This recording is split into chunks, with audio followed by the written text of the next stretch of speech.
भाग 1.4 चहाची टपरी आणि नव्या मैत्रीची शपथ.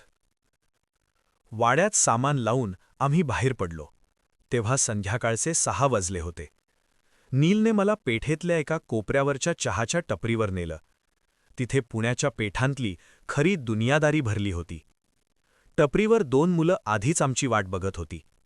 एक होता समीर, जो सतत खिशातून कंगवा काढून केस विंचरत होता, आणि दुसरा होता बंटी, ज्याच्या हातात वडापावची प्लेट होती. नीलने माझी ओळख करून दिली. हा वेदांत, आजपासून आपल्या पटवर्धन वाड्याचा नवा रहिवासी.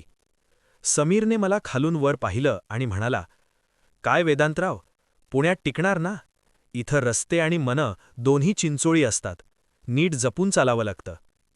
बंटी तोंडात वडापाव असतानाच बोलला, अरे समीर, नको घाबरवू त्याला. वेदांत, तू काळजी नको करू.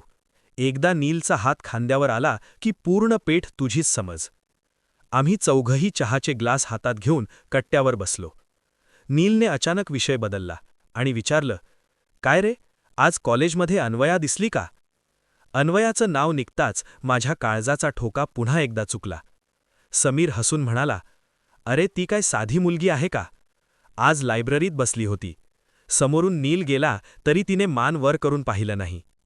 नील चहाचा शेवटचा घोट घेत म्हणाला, ती अशीच आहे, पण तिचं हे शांत असणं काळजाला आरपार चिरून जातं. काय वेदांत, खरं आहे ना? मी फक्त मान डोलावली. बोलण्यासारखं खूप होतं, पण शब्द ओठांपर्यंत येत नव्हते. त्या वाफाळलेल्या चहाच्या कपावर आम्ही चौघांनी एकत्र हात ठेवले.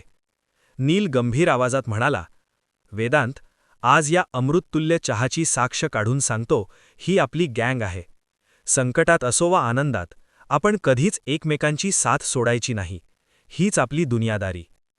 त्या संध्याकाळी त्या छोट्याशा चहाच्या टपरीवर एक नवी मैत्री जन्माला आली होती. मला माहीत नव्हतं की हीच मैत्री पुढे जाऊन माझ्या प्रेमाची सर्वात मोठी परीक्षा घेणार आहे. खिशातले पैसे नीलने भरले आणि बुलेट सुरू झाली. मागे वळून पाहिलं तेव्हा अन्वयाच्या खिडकीत पुन्हा एकदा दिवा लागला होता.